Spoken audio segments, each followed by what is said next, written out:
Hello प्यारे student, नमस्कार। सर्वज्ञान arts class के नए वीडियो में आप लोग को स्वागत करते हैं। उम्मीद करते हैं कि आप लोग बिल्कुल अच्छे होंगे और अच्छा रहना चाहिए। इस वीडियो में हम बताने वाले हैं आपका विद्यासागर सेट बी पब्लिकेशन जो है आपका, उसका सब्जेक्टिव क्वेश्चन आंसर लेकर आए हैं, जो होने वाला है आपका राजनीतिक शास्त्र का, जो पॉलिटिकल साइंस इसको इंग्लिश में बोला जाता है। इसमें लघु उत्तरीय प्रश्न और दीर्घ उत्तरीय प्रश्न का पूरी तरह से एकदम बेहतरीन ढंग से आंसर लेकर आए हैं, जो अपने शब्दों में लिखे हैं। प्यारे बच्चे, वीडियो को पूरा अंत तक जरूर देखिएगा। वीडियो देखने से पहले एक आपका रिक्वेस्ट है, चैनल पर पहली बार आए हैं तो चैनल को सब्सक्राइब कर बेल आइकन वाले घंटी को प्रेस कर दें, ताकि जब भी हम आपके लिए कोई भी नए वीडियो मैट्रिक बोर्ड परीक्षा से संबंधित लेकर आए तो नोटिफिकेशन आपके मोबाइल पर सबसे पहले जाए। क्लियर है प्यारे बच्चे? चलिए स्टार्ट करते हैं आज का ये क्लास।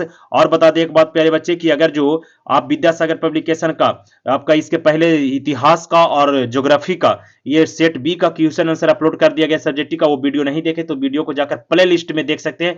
प्ले लिस्ट में पूरा विद्यासागर पब्लिकेशन सेट बी का पूरा question answer objective and subjective का सारा वीडियो डाला पड़ा है। आप वहां से देखिए, पूरा दिक्कत नहीं होने वाला, किसी भी तरह की दिक्कत नहीं होगा मैट्रिक बोर्ड परीक्षा में, अगर वो सारे वीडियो को आप लोग वॉचिंग करते हैं, देखते हैं तो। ये प्यारे बच्चे ऐसा नहीं समझना कि ज्यादा बकवास कर रहे हैं हम, ये रिजल्ट पिछला बार हम लोगों ने देखा था ऐसा एनालिसिस करके। ठीक है प्यारे बच्चे, देखिए पहला प्रश्न आपका है लघु उत्तरीय कि सामाजिक विभाजन से आप क्या क्या अभिप्राय है। सामाजिक विभाजन से क्या अभिप्राय है? कहता है जाति, धर्म, रंग, क्षेत्र आदि के आधार पर समाज के विभाजन, वर्गों द्वारा परस्पर गलत व्यवहार करना, आपसी संघर्ष को सामाजिक विभाजन कहते हैं। इसके तीन निर्धारण तत्व है। कौन कौन निर्धारण तत्व है, आइए समझते हैं। पहला निर्धारण तत्व है कि स्वयं की पहचान की चेतना करता है। जैसे कोई पूछा कि आप कौन है, तो ये नहीं कहेगा कि हम भारत के नागरिक हैं, सीधे कहेगा कि हम ही जाति से हैं, हम ही बिरादरी से हैं, हमारा पिताजी ये हैं। उसको सबसे पहले अपना नेशनलिटी के बारे में बताना चाहिए, नेशनल के बारे में कि हम एक राष्ट्रीय व्यक्ति है, एक भारतवासी है। लेकिन वो जाति के आधार पर, रंग के आधार पर, धर्म के आधार पर बताएगा कि हम इसको फॉलो करते हैं। पहला निराधन ये हो गया। दूसरा है विभिन्न समुदायों की मांगों की राजनीतिक दलों द्वारा प्रस्तुत करने की तरीका। विभिन्न दल जो होते हैं, वो राजनीतिक दल, वो अलग अलग तरह से हम समुदाय को मांगते हैं। जैसे मान के चलिए कहीं पर यादव है, कहीं पर कुशवाहा है, कहीं पर मौर्य है, कहीं पर मराठी है, तो क्या करेगा कि अपना ब्रांड ठोकेगा वो, कि हम मराठियों का सबसे बड़ा हकदार हैं। ससुर के नाती कुछ नहीं है। इसलिए प्यारे बच्चे, आप लोग युवा वर्ग होने वाले हैं, धीरे धीरे करके आप लोगों को इस सब बातों पर ध्यान नहीं देना है। हाँ, लेकिन आंसर जरूर लिखना है। ये मत समझिएगा कि नहीं ध्यान देने के मतलब लिखना नहीं आंसर, तो आपको 2 नंबर कट जाएगा डियर स्टूडेंट। तीसरा मांग लिखेंगे मांगों के प्रति सरकार की सोच, ये तत्व सामाजिक विविधता के विभाजन के बदल देता है। सामाजिक तत्व विविधता होता है क्या प्यारे बच्चे? विविधता में एकता एक होता है। जो विभिन्न जाति धर्म समुदाय के लोग एक सूत्र में बंध कर रहे, उसे विविधता में एकता कहते हैं, जो अलग करने का काम कर देता है इसमें आपका। दूसरा प्रश्न है प्यारे बच्चे आपका कि नगर निगम के किन्हीं 2 कार्यों का वर्णन करें। नगर निगम के किन्हीं 2 कार्यों का क्या करें? वर्णन करना है। नगर निगम के किन्हीं 2 कार्यों का क्या करना है? वर्णन करना है। नगर निगम के 2 कार्य वर्णन करें। पहला है कि नगर निगम क्षेत्र में पेशाब खाने, शौचालय और नालियों का निर्माण करना। इसके बाद सफाई का प्रबंधन करना। क्या करना? सफाइयों का परिवर्तन करना। इसके बाद और देखते हैं हम लोग, बहुत सारे लिखे इसमें, आपका दिक्कत नहीं होने वाला, सारे आंसर को लिख लीजिएगा। तीसरा है सड़कों पर रोशनी का प्रबंध एवं चिकित्सालयों का प्रबंध करना, यह आपका नगर निगम का काम होता है। चौथा है आपका प्राथमिक विद्यालय, पुस्तकालयों, अजायब घरों की स्थापना एवं व्यवस्था करना। अगला है आपका जन्म मृत्यु का पंजीकरण करना। छठा है आपका लोगों के लिए शुद्ध पेयजल उपलब्ध करना। इसके बाद है आपका मनोरंजन। मनोरंजन क्या है प्यारे बच्चे? मनोरंजन गृह, पार्क के धर्मशाला एवं रैन बसेरे का प्रबंध करना। शमशान और बुचड़खानों एवं बाजार हाट का प्रबंध करना। इसके बाद नगर बस सेवा का प्रबंध करना और कल्याण केंद्रों, मृतक केंद्रों, शिशु केंद्र, वृद्धाश्रमों की स्थापना कर नगरवासियों को सुविधा देना। इतना सारा अगर जो लिखते हैं तो आपको नंबर एकदम हंस कर मिलेगा। इसके बाद तीसरा प्रश्न देखिए। तीसरा प्रश्न है आपका लोकमत निर्माण में राजनीतिक दल की क्या भूमिका है। ऐसे लोकतंत्र है ये। कहता है लोकतंत्र में राजनीतिक दल की जनमत का निर्धारण होता है। जनता के सामने अपने कार्यक्रम रखते हैं राजनीतिक दल के नेता, और इन कार्यक्रमों एवं नीतियों को को जनसभाओं, रैली, समाचार पत्रों, पोस्टरों आदि के द्वारा जनता के सामने रखते हैं। इससे इससे जनता देश को राजनीतिक समस्याओं पर अपना विचार निश्चित कर पाते हैं। इस तरह ठोस जनमत का क्या होता है? निर्माण संभव होता है। इस प्रकार से लिखेंगे, आपको 2 नंबर कोई नहीं रोकने वाला प्यारे बच्चे। ऐसा खतरनाक प्रश्न को आप लोग जरूर कॉपी में नोट करके रख ले, चाहे स्क्रीनशॉट ले लें। चौथा प्रश्न है, कहता है लोकतांत्रिक व्यवस्था किस प्रकार अनेक तरह के सामाजिक विभाजनों को संभालती है, उदाहरण के साथ बतावें। उदाहरण के साथ बताना है, चलिए बता देते हैं उदाहरण के साथ। ये रहा है आपका आंसर इसमें। कहता है इसमें कि विश्व क्या है, पहला बच्चा आपका विश्व, विश्व में जितने शासन तंत्र हैं उनमें लोकतंत्र सर्वोत्तम माना जाता है। लोकतांत्रिक व्यवस्था देश में अनेकों तरह से सामाजिक विभाजन को संभालती है। जैसे भारतीय संविधान में पिछड़ी जातियों के उत्थान के विषय वस्तु को लिखकर भारत को अखंडता से बचाया गया। अखंडता मतलब खंड खंड होने से बचाया गया, नहीं तो भारत अभी तक कई भागों में खंडित हो जाता। यह था आपका उसका आंसर। तो प्यारे बच्चे, पॉलिटिकल साइंस में आपका 4 सब्जेक्टिव प्रश्न रहता है लघु का, जिसमें से 2 प्रश्न का उत्तर देना रहता है और प्रत्येक प्रश्न आपका 2 नंबर का रहता है। दीर्घ में आपका 2 प्रश्न रहेगा, 2 प्रश्न में से 1 प्रश्न बनाना है और 1 प्रश्न 4 नंबर का होता है। तो 4 और 4 8 नंबर का पॉलिटिकल साइंस पूछता है। ठीक है, चलिए देख लेते हैं इसमें पहला प्रश्न क्या है आपका दीर्घ का। दीर्घ का प्रश्न है कि संघीय व्यवस्था राष्ट्रीय एकता के मूल्यों के संवर्धन में किस प्रकार सहायता होती है। लिखेंगे, भारत में संघीय शासन व्यवस्था की स्थापना की गई है, बिल्कुल सही है।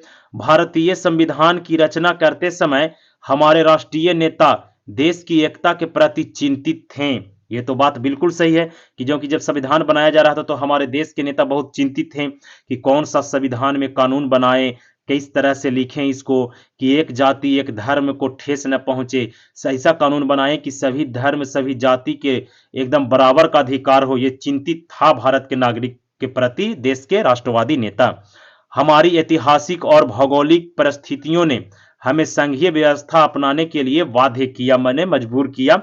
यदि आजादी के प्रारंभ ही हमारी संघीय व्यवस्था की नींव कमजोर होती तो राष्ट्रीय एकता खतरे में पड़ जाती। अगर जो देश आजाद हो रहा था उस समय से ये बढ़िया से अगर संघीय व्यवस्था का नींव नहीं पड़ता तो राष्ट्रीय एकता कमजोर पड़ जाता। उस समय देश विभाजन के कारण जातीयता, धार्मिक एवं सांप्रदायिक उन्माद एवं क्षेत्रीय भावना चरम पर थी। आज जगह जगह पर सांप्रदायिक दंगा हो रहा है, जगह जगह पर धार्मिक झंडे लहराए जा रहे हैं, पूरा उत्पाद मचाया जा रहा है, हर क्षेत्र में डर का माहौल पैदा था उस समय। स्वतः ऐसी विकट परिस्थितियों में मजबूत संघीय व्यवस्था की स्थापना कर ही सांप्रदायिक सद्भावना कायम रखा जा सकता था। सांप्रदायिकतावाद किसे कहते हैं समझ लीजिए। सांप्रदायिकतावाद यह एक ऐसी मनोभावना होती है जिसमें लोग अपने धर्म को दूसरे के धर्म से ऊंचा दिखाने का प्रयास करे, उसे सांप्रदायिकतावाद कहा जाता है। और देश में तो हमेशा धर्म के नाम पर लड़ाई होते रहता है। प्यारे बच्चे, एक रिक्वेस्ट है आप लोगों से, एक रोटी कम खाइए लेकिन धर्म के नाम पर लड़ाई झगड़ा से दूर रहिए, क्योंकि आप अच्छा करिएगा, अच्छा बनिएगा तो सभी धर्म सभी बिरादरी के लोग आपको पूछेंगे। और अगर जो सोच लिए कोई धर्म से हो, प्रशासन में जाते हैं तो आप सभी धर्म जाति के सेवा करना पड़ेगा आपको, ये सोच के चलना है मेरे प्यारे स्टूडेंट। चलिए इसमें हो गया इतना। इसके बाद है आपका इसमें सांप्रदायिक वे स्वतः विकट परिस्थितियों से मजबूत हो सकता स्थापना कर सांप्रदायिक भावना को रखा जा सकता ताकि देश की एकता अखंडता अक्षुण्ण रह सके, इसलिए केंद्र को शक्तिशाली बनाया गया संघीय व्यवस्था के द्वारा। अगला प्रश्न है आपका कि लोकतंत्र के किन्हीं 4 विशेषताओं का वर्णन करें। लोकतंत्र के किन्हीं 4 विशेषता इस प्रकार से है, निम्नलिखित है। देखिए विशेषता लिखे यहाँ पर 4 प्रकार के जो विशेषता है ना, हु बहु ऐसा ही लिख लीजिए बाबू। इसके बाद आप लोगों को कोई वीडियो देखने की जरूरत नहीं पड़ेगा, एकदम मेरा 100% ठोक कर कह रहे हैं। पहला लिखेंगे विशेषता, नागरिकों के मौलिक अधिकार, स्वतंत्रता एवं समानता के सिद्धांत पर लोकतंत्र आधारित है। भारत के नागरिकों को संविधान के द्वारा मौलिक अधिकार दिए गए हैं। मौलिक अधिकार की संख्या 6 है और उनके संरक्षण एवं उत्तरदायित्व सर्वोच्च एवं उच्च न्यायालयों को भी दिया गया है। यानी उसके बेहतर बनाने के लिए, अगर जो आपके पास कोई केस मुकदमा होता है तो उसके लिए आपका केस को सॉल्व करने के लिए, आपको बचाने के लिए न्यायालय का स्थापना भी किया गया है। ये आपका विशेषता हो गया। दूसरा विशेषता है संसदीय लोकतंत्र। कहता है भारतीय लोकतंत्र की विशेषता संसदीय लोकतंत्र है, क्योंकि संसद यहां पर रहता है जिसका 3 अंग होता है, राष्ट्रपति, लोकसभा, राज्यसभा। और इस संसद जो होता है इसे पूरी तरह से देश में कानून बनाने का काम करता है और इस संसद में जाकर सभी पार्लियामेंट के लोग बैठते हैं। यह राष्ट्रपति कार्यपालिका की सर्वोच्च पदाधिकारी होता है। वास्तविक कार्यपालिका का शक्ति मंत्री परिषद के हाथ में होता है। मंत्री परिषद के हाथ में होता है वास्तविक कार्यपालिका का शक्ति, जिसका प्रधान प्रधानमंत्री होता है। मंत्री परिषद का प्रधान कौन होता है? प्रधानमंत्री। और लोकसभा के प्रति उत्तरदायित्व होता है मंत्री परिषद, ये भी याद रखिएगा आप लोग। मंत्री परिषद सामूहिक रूप से लोकसभा के प्रति, देखो दिया है, उत्तरदायी होता है। इसी अर्थ में भारत में संसदीय लोकतंत्र को लाया गया है। बहुत अच्छा विशेषता है प्यारे बच्चे, एकदम सरल और सटीक भाषा में लिखा गया है। चौथा आपका विशेषता है वयस्क मताधिकार। भारत में अप्रत्यक्ष लोकतंत्र होता है। भारत में अप्रत्यक्ष तरीका से चुनाव होता है, वोट पड़ता है, जिसमें निर्वाचित प्रतिनिधि द्वारा शासन संचालित होता है। निर्वाचन द्वारा ही जनता अपने प्रतिनिधियों का चयन करती है।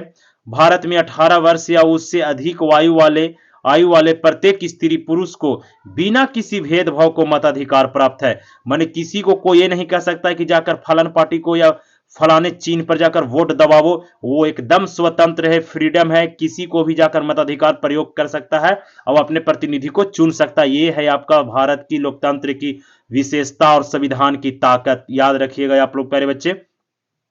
लास्ट है आपका विशेषता स्वतंत्र न्यायपालिका। भारतीय लोकतंत्र की रक्षा के लिए एक स्वतंत्र निष्पक्ष न्यायपालिका की व्यवस्था है।